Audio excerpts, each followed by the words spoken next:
నువ్వు అప్పుడే వచ్చేసావా? నువ్వు రాకముందే రికార్డు వేసి తమాషా చేద్దాం అనుకున్నాను. రా నీకోసం రికార్డు వేస్తున్నాను.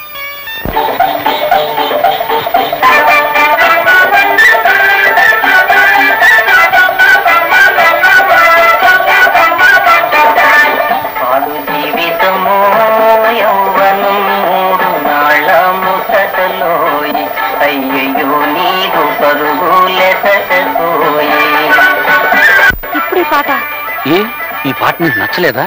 మా బామ్మకు చాలా ఇష్టం. మా బామ్మ కోపం వచ్చినప్పుడల్లా ఈ పాటే వేస్తుంటాం. అయితే ఇప్పుడు మనం ప్రేమించుకుంటున్నాం కదా, ఆ ప్రేమ బామ్మకు తెలియకుండా ఉండాలని. Very smart. ఏంటి? మీరు చాలా గట్టివారని అర్థం. ఓహో అదా, నన్ను తిడుతున్నావేమనుకున్నాను.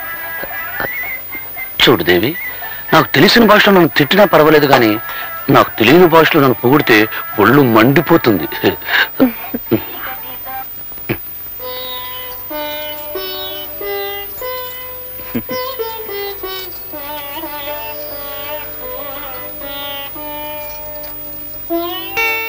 ఏమే పిల్ల, మీ ఆయన బాగా చదువుకున్నాడంటగా? అవును. నువ్వెంత అదృష్టవంతురాలువే.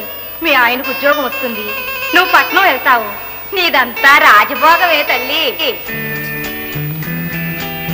ఏమండి, ఏమిటి? మనం పట్నం ఎప్పుడు వెళ్ళిపోతున్నాం? పట్నమా? అక్కడ మనకేం పని? మా ఊళ్ళో వాళ్ళంతా నువ్వు చదువుకున్న వాడిని పెళ్లి చేసుకుంటున్నావు, నేను చక్కగా పట్నంలో కాపురం పెట్టేయచ్చు అన్నారు. అందుకని. ఓహో అలాగా. కానీ నేను చదివింది అగ్రికల్చర్ బిఎస్సి. అంటే ఆ చదువు ఇక్కడ వ్యవసాయం చేయడానికే పనికొస్తుంది. ఏమండి, బిఎస్సి అంటే ఎన్నో క్లాస్ అది? ఎన్నో క్లాస్ అంటే 15వ క్లాసు. అయితే ఇంకేమిటండి, 3వ క్లాస్ చదివిన మా శకుంతలే పట్నంలో పెద్ద ఆఫీసర్ ఉద్యోగం చేస్తుంది. మీరు 15 క్లాసులు చదివారు కదా, మీకు ఇంకా పెద్ద ఉద్యోగం వస్తుంది. నీ లెక్క ప్రకారం 3వ క్లాస్ చదివిన దానికి పెద్ద ఆఫీస్ ఉద్యోగం వస్తే నేను పెద్ద చదువు చదివాను కదా, అందుకని రోడ్డు మీద పురుకులు బజ్జలు వేసుకుని బతకాలన్నమాట. నేననేది చూడలే, నేను ఒక విషయం చెప్పనా? నాకు వ్యవసాయం చేయడం అంటే ఇష్టం, అది నా వృత్తి. పైగా ఇక మాకు బోర్డు భూములు ఉన్నాయి. ఓహో అలాగా.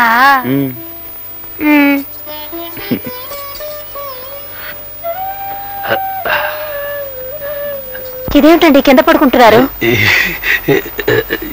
ఏలే శ్రీదేవి, నేను నిద్రలో దొర్లుతాను. ఒకసారి ఏం జరిగిందంటే, నేను మన ఇంట్లో పడుకుని మున్సిపు గారి వరండాలో తేలాను. అందుకని నువ్వు పడుకో. పోనీ ఒకవేళ బామ్మ గారే పట్నం వెళ్ళమన్నారనుకోండి. నన్ను మా అన్నని విడిచిపెట్టి మా బామ్మ ఒక క్షణం కూడా ఉండలేదు. చూడాలి, పైగా మా అమ్మ నాన్న 3 ఏళ్ళప్పుడే పోయారు. 3 ఏటికి వాళ్ళు పెళ్లి చేసుకుని ఇద్దరిని కన్నారా? అదేలాగబ్బా? ఎవత్రా ఇది? మర్చిపోయారా? నేను మీ ఆ విషయం నాకు డౌట్ లేదు, లోపల పెట్టు.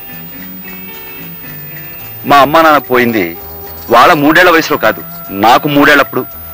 ఓహో అలాగా. అయితే మనం పట్నం వెళ్ళడం లేదు. చూడలేంటమ్మా, మా వదిన కూడా నాలాగే చదువుకున్న ఆవిడ, పైగా పట్నం పిల్ల. అలాంటి ఆవిడే ఈ పల్లెటూరు సర్దుకుపోతుంది. నువ్వేం పట్నం అన్నావు అనుకో, నలుగురు నవ్వుతారు. ఏమిటి ఆలోచిస్తున్నావు? అవునా? మర్రా.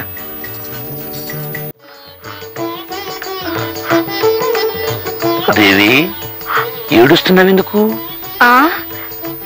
మిమ్మల్ని కట్టుకున్నందుకు. చూడండి, మా ఇంట్లో నేను ఒక్కరోజు కూడా వంట చేసింది లేదు, కనీసం పొయ్యి కూడా వెలిగించలేదండి. నువ్వు మందుల షాప్ లో డబ్బు సంచి పోగొట్టుకున్నప్పుడే అనుకున్నాను.